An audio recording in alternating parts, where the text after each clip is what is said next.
All right, here is part 2 of the practicing light and shade with watercolor. We're going to go on to dry brush. So with watercolor, so you have to have water on it to make the paint work.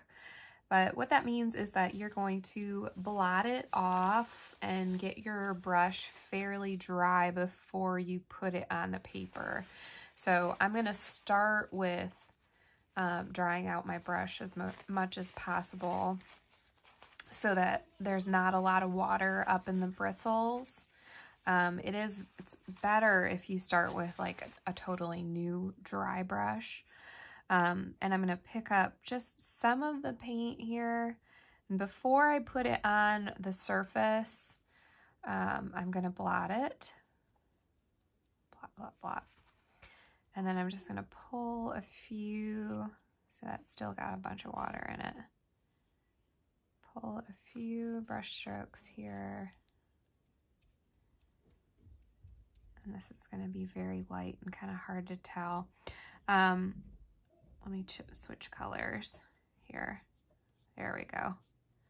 There's a good dry brush. So this is used for like rougher textured areas on the surface. If you wanted to do like grass or like stones or something like that. Or brick, excuse me, something that's got a really rough texture. So there's dry brush.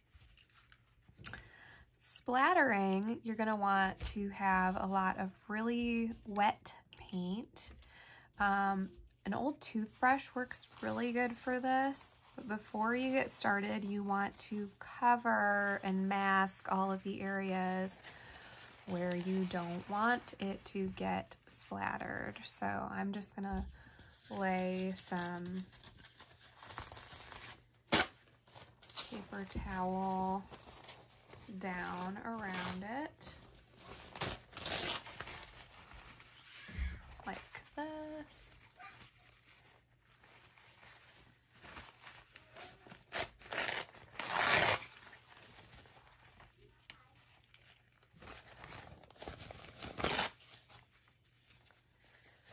There we go.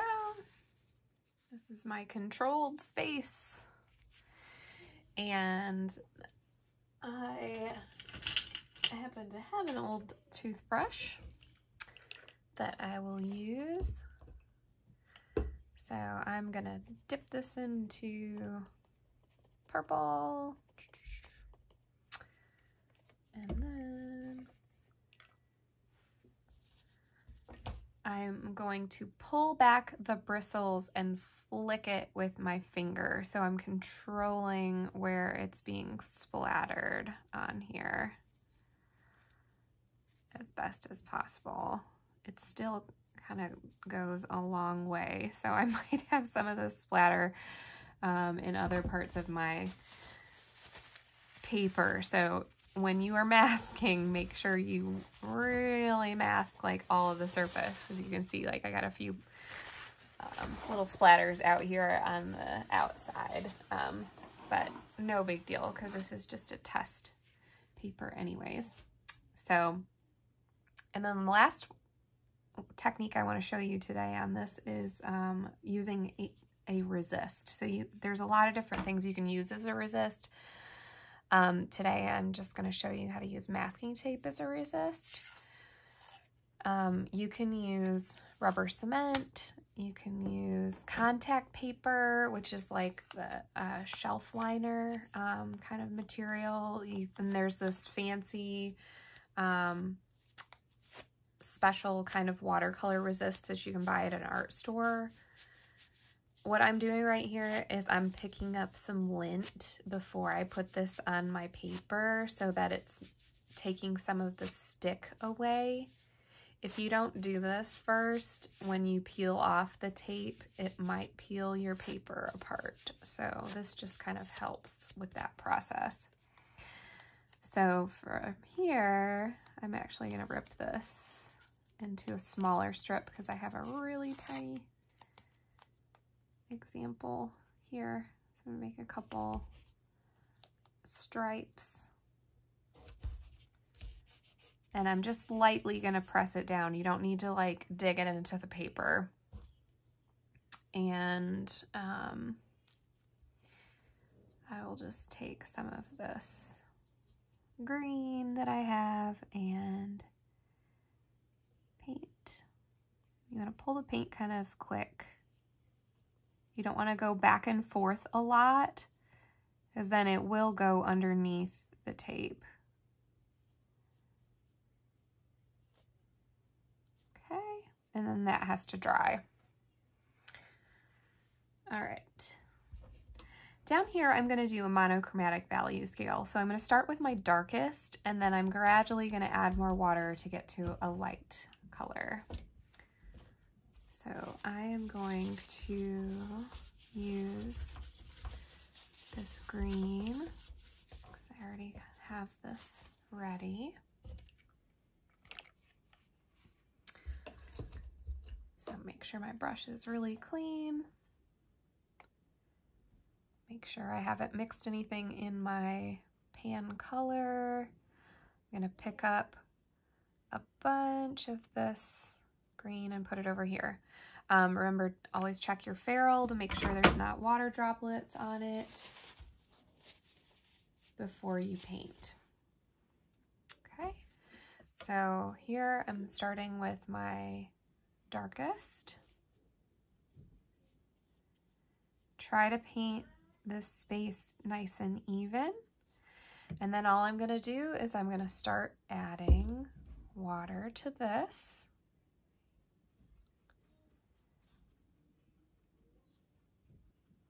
And hopefully lightening it up as it goes.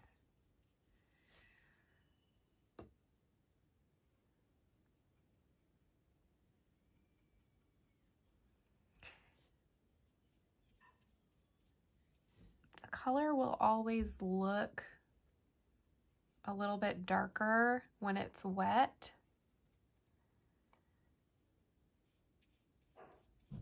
So do keep that in mind.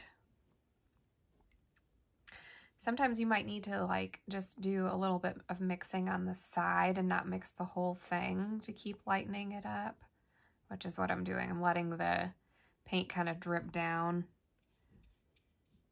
So I'm not mixing that whole thing so I can see it getting lighter. That's the goal here. You want to progressively see it getting lighter and lighter. So now I'm just really mixing up here at the corner. Should barely have like any green mixed into this now. Good. There's my monochromatic value scale. The last thing down here is doing a complement blend. So I'm going to continue to use the green hue here. So I'm using 100% of that hue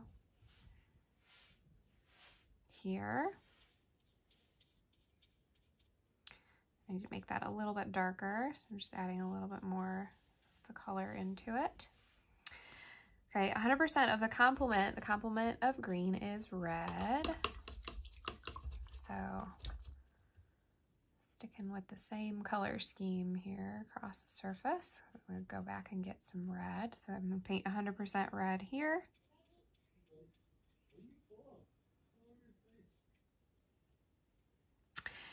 And then I'm going to just start slowly adding in some of this red to my green. So I'm gonna come back over here. So I'm gonna add a little bit of red into my green pile over here that I have.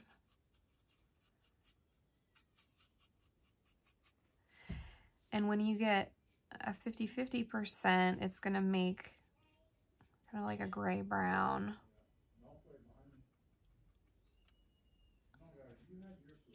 So that one doesn't quite have enough green. I'm going to add a little bit more red into this.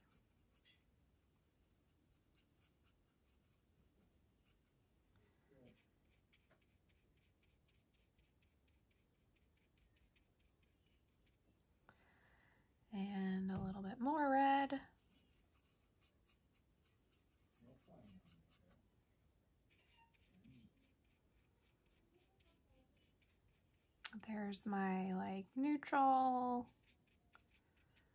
kind of browny, brown gray. Now I'm going to go back to my like mostly clean. My red over here is like a little bit dirty, so that's perfect because it just has a little bit of green in it. So I'm going to mix that together, and that'll be my, I'm just going to pick up a little bit more green, put it in there. This will be my mostly red. And then I'm going to pick up just a little bit more green and mix it into that red.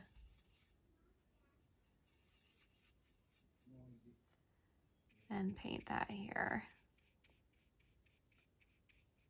And that is it. So when you mix complements, these help find the more natural shadows when you're painting things realistically.